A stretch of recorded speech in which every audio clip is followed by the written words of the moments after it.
वर्ष 2018 की शुरुआत में महाराष्ट्र के कोरेगांव क्षेत्र में भीषण दंगे हुए थे, जिसमें माओवादियों और उनके शहरी सहयोगियों का हाथ था।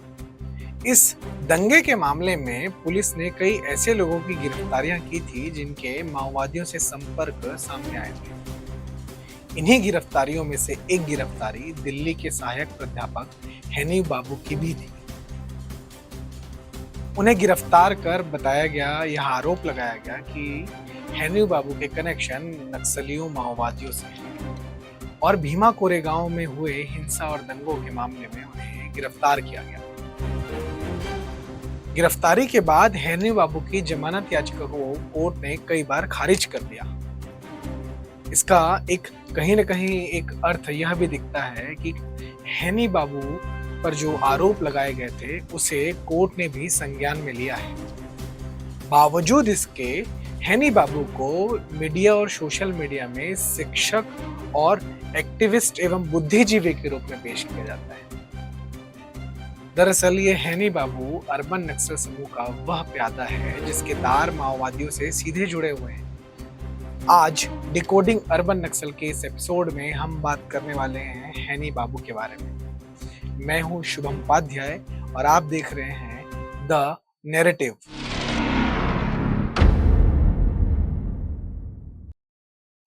भीमा कोरेगांव दंगे के मामले में राष्ट्रीय जांच एजेंसी अर्थात एनआईए के द्वारा वर्ष 2020 में दिल्ली विश्वविद्यालय के प्रोफेसर हैनी बाबू को गिरफ्तार किया गया था। हैनी बाबू माओवादी आतंकी संगठन से संबंध रखने के आरोपी रहे जीएन साईं बाबा को डिफेंड करने के लिए बनी कमेटी का सदस्य है और जीएन साईं बाबा द्वारा स्थापित रिवोल्यूशनरी डेमोक्रेटिक फ्रंट अर्थात आरडीएफ से भी जुड़ा हुआ है। आरडीएफ नामक यह संगठन लगभग 13 भारतीय राज्यों में कार्य करता है। ज्यादातर राज्यों में इसके सदस्यों और मुख्य नेताओं को गिरफ्तार किया गया और संगठन को प्रतिबंधित भी किया गया है। इस संगठन के सदस्यों का संबंध माओवादी कम्युनिस्ट पार्टी से भी जुड़ा रहा। रिवोल्यूशनरी डेमोक्रेटिक फ्रंट अर्थात आरडीएफ का मुख्य कार्य सशस्त्र बलों के खिलाफ सामान्य जनता को संगठित करना है। सशस्त्र बल कौन? अर्थात भारत की सेना, भारत के सिक्योरिटी फोर्सेस, भारत की पुलिस, भारत के जो पैरामिलिट्री फोर्स है उनके खिलाफ आम जनता को उकसाना, उनको प्रोवोक करना, उनको भड़काना और उनको एकत्रित करके इनके खिलाफ खड़ा करना। और यह संगठन जो आरडीएफ देश के कई राज्यों में पहले से ही प्रतिबंधित है, उसका हैनी बाबू मेंबर है।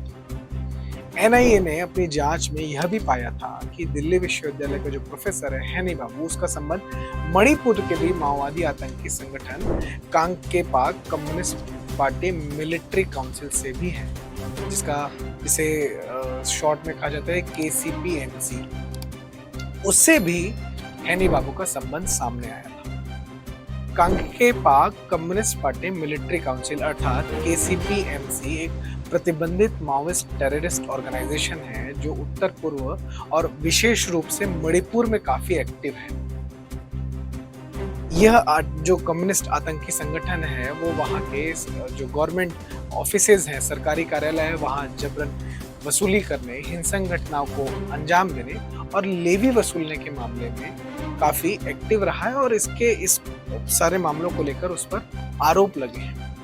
केसीपीएमसी मणिपुर, म्यांमार और नेपाल में सक्रिय रूप से अपने ठिकाने भी बनाकर रखा हुआ है।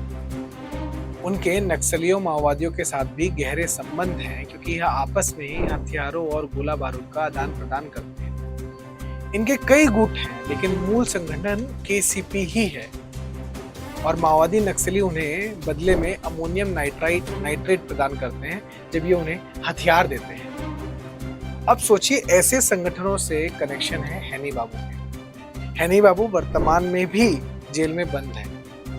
एक एनआईए की जांच में यह भी सामने आया था कि हैनी बाबू जो है वो एक जो बैंड टेररिस्ट ऑर्गेनाइजेशन केसीपीएमसी के सैन्य मामलों के सूचना एवं प्रचार सचिव जो पाखुंडा मितेई, उसके भी संपर्क में रहा है। मणिपुर के अन्य माओवादियों के साथ भी हैनी बाबू के संपर्क और कॉन्टैक्ट सामने आए हैं। हैनी बाबू और रोना विल्सन ने माओवादी कम्युनिस्ट पार्टी के माओवादी आतंकी नेता पल्लत गोविंदा कुट्टी की रिहाई के समर्थन के लिए फंड जुटाने का भी अभियान चलाया था। अब कल्पना कीजिए, यह एक ऐसा टेररिस्ट ऑर्गेनाइजेशन है सीपीआई माओइस्ट, जिसके आतंकी नेता को छुड़ाने के लिए हैनी बाबू और रोना विल्सन फंड इकट्ठा कर रहे हैं। और ये कैसा टेररिस्ट ऑर्गेनाइजेशन है सीपीआई माओइस्ट, जिसे अमेरिकी विदेश मंत्रालय की एक रिपोर्ट में दुनिया का 6वां सबसे खूंखार आतंकी संगठन कहा गया है। और ऐसे संगठन के आतंकी नेता को छुड़ाने के लिए हैनी बाबू जैसे लोग फंड इकट्ठा कर रहे हैं, तो क्या ये अर्बन नक्सल नहीं है? और ऐसे अर्बन नक्सलियों को जब पुलिस या सिक्योरिटी एजेंसीज गिरफ्तार करती हैं, तो कहा जाता है कि ये विरोध की आवाज को कुचला जा रहा है।